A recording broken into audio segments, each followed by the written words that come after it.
This is the ZMAR Podcast. Elite Benefits of America helps small and mid-sized companies with their health insurance programs. And now, your host, Butch ZMAR. It's finally snowing in Chicago, and I thought of a quick story as I was coming over to record this podcast that this is years ago, but we were... I was out on a meeting. It was actually for an open enrollment session for a small little business in rural Illinois. They wanted me to come by and review the benefits with the employees and answer any questions and complete all the applications. But you know, it was interesting because this company has a small little warehouse and some office space, and they have some drivers and whatnot. But they never, this is the first time they actually had all the employees show up at the same time and have a big meeting. They usually do it like drivers have a meeting, office staff have a meeting. Well, their meeting place was too small. And so it was snowing outside, and we actually had an open enrollment meeting in the snow as it was snowing. And I tell you, it was probably pretty fast just because people were cold, so they withheld a lot of their questions. But it was interesting to have open enrollment meeting with maybe 20 people in the snow while it's snowing in Illinois, Midwest region. And so it was quite the experience, to say the least. It reminded me of it a little bit as open enrollments are coming to an end for 2023, or they should be. And if they're not, you should be getting pretty close. We also have some late open enrollments going on, but if they're not already in the works, it's already too late. And one misconception is even employers thought they had until the end of the month to make decisions. But I tell you, with employee-based health insurance, so employer-sponsored health insurance, there's a lot more. It's like a big, huge ship that's in the middle of the ocean. You have to start turning the wheel before the harbor comes. You cannot just all of a sudden, oh, there's the harbor, and make a turn, right? It's just too big. There's a lot moving parts. And even if you're small, or even if you're a one-person group, there's still logistics that come in with employer-sponsored plans. Even if you are the employer and you're the only one enrolled on the plan, there's still a lot more involved. Versus a private plan, then you can have a little bit more maneuverability, kind of like if you're in a small little raft. But even that, you still had closure until the 15th, and then you were done. You can't make any changes unless you had a loss of coverage. And so there are some creative ways, and there's some creative insurance agents out there that try to manipulate things so they can make a sale and try to get business in the second half of the month. But I'm telling you, a lot of things that need a lot more work. And plus, above all that, why in the world would you wait until Christmas to actually try to figure out what your benefits are going to be a week and a half later?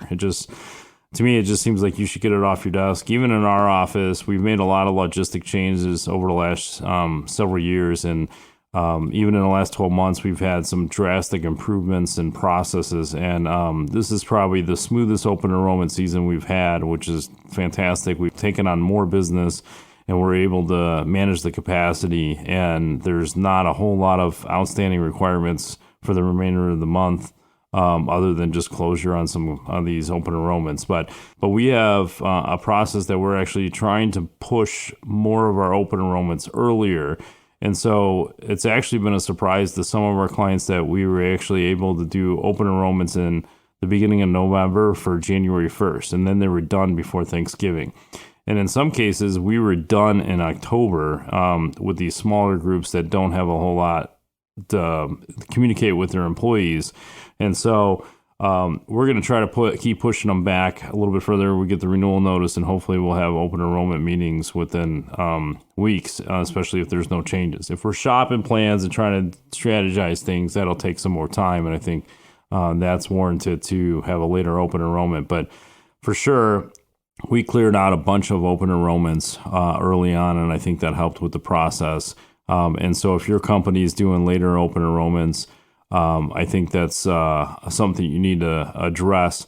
But again, I'm not shaming, like we have some later open enrollments going on now, but we've been engaged, and it's just finalizing some fine-tuned details is the reason why it's later. And that's fine, because a lot of the decision-making was already done a month ago or 2 months ago for that matter. It's just that, like the I's need to be dotted and the T's need to be crossed. And then sometimes they're switching payroll at the same time, and so there's some logistics that go along with that, align with the benefit of open enrollments. So definitely the situation's the boss, but outside of all that, you should definitely have a process in place. 2 open enrollment stories that I think will shed some light on some things, and hopefully you can relate to one or the other, and hopefully it's the better one, but certainly there's chaos in open enrollment. So we have a company that's trying to do more of a passive enrollment from year to year. Passive just means there's no changes. Employees are staying right where they're at. They just update payroll deductions if there's any adjustment in premiums. And that's really about it. And it just kind of passes through. There's not a whole lot of changes. Well, so this year we actually shop plans, and the medical we end up staying where we're at, but we end up shopping all the other benefits, some call the volunteer benefits, or enhanced benefits is a better term, because they're not necessarily a volunteer and raise your hand. They're enhancing your benefit program, not only as the employer, but the employee.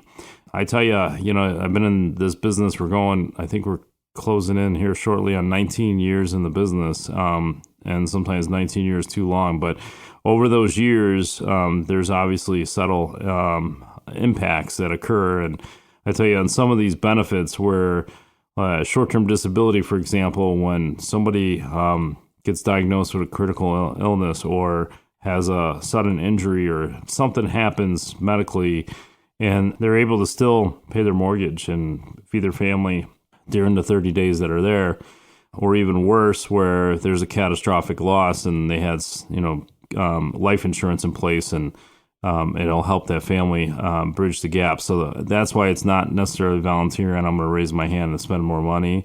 We're enhancing the opportunity that in case your family actually needs it. So anyhow, we shop these benefits for this one company, and we're able to actually save them. In this case, they're still a smaller size, 150 employees, but we were able to save them $5,000 a year on these enhanced benefits. And so that was substantial enough for the employer to say, yeah, let's make a move, even though they could afford what they were currently paying, but it obviously made sense. The employees are scattered all over the United States. The only concern is for years they have only done a passive and open enrollment. They were concerned about open enrollment, and collecting documents, and they're all over the country, and they're in different time zones, and the list goes on. So we offered a solution for a benefit administration system. It's 100% online.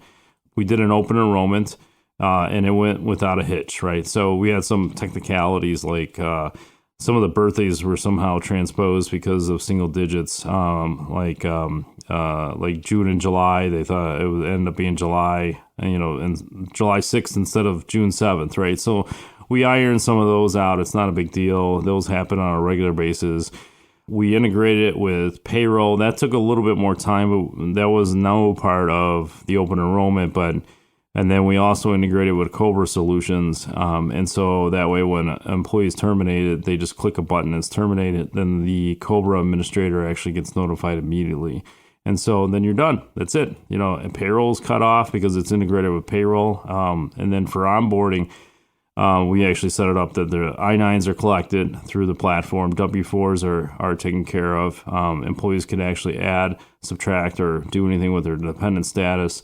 And then obviously elect benefits. And so the setup from end to end made things so much smoother and easier for the admin that they didn't have to take multiple steps. And if they missed a step, and I tell you, a lot of these employers that are not doing an online enrollment tool, such as a benefit administration system, that they're missing the boat, because we have currently even clients that they send us a message, or they'll call us and say, hey, this employee had left the company and we need to terminate their medical benefits. And that's fine, but now we have to go through a process to make sure we get all the benefits all at once. And so they can be different carriers, insurance companies, different outlets, whatever it might be.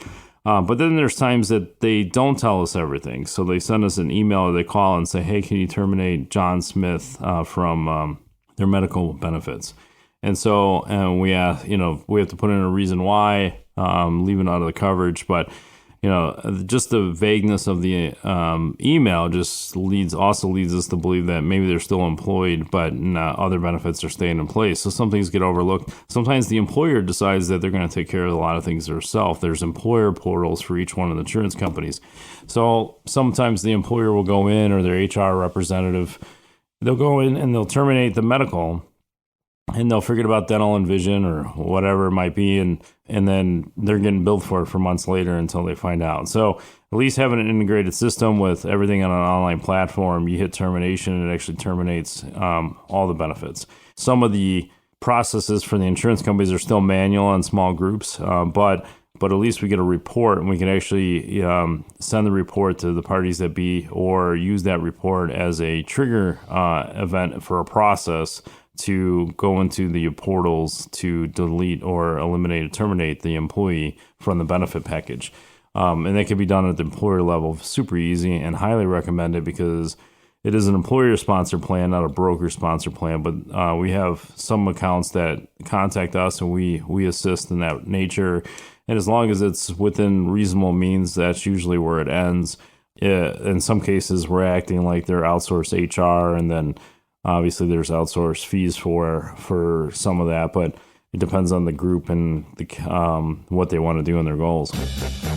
Hey gang, ever wonder what it's like to be a small business owner? It's confusing. Weird expenses coming out of nowhere, and when you throw in health insurance, forget it. Nobody understands how that works. If you own a business, big or small, it's one of the biggest expenses you have all year long. And yet, we all wait until open enrollment at the end of the year, and then we think to ourselves, next year I'll get a jump on it. And then it's another year of paying way too much. If you're a business owner, big or small, HR representative that wants to impress the boss, give Butch Zemar of Elite Benefits of America a call. Save yourself or your boss thousands or even tens of thousands of dollars a year. Reach out to Butch right now, 708-535-3006, or shoot him an email, butch@elitebenefits.net. And be sure to check out the Zemar podcast. Don't wait till the last minute.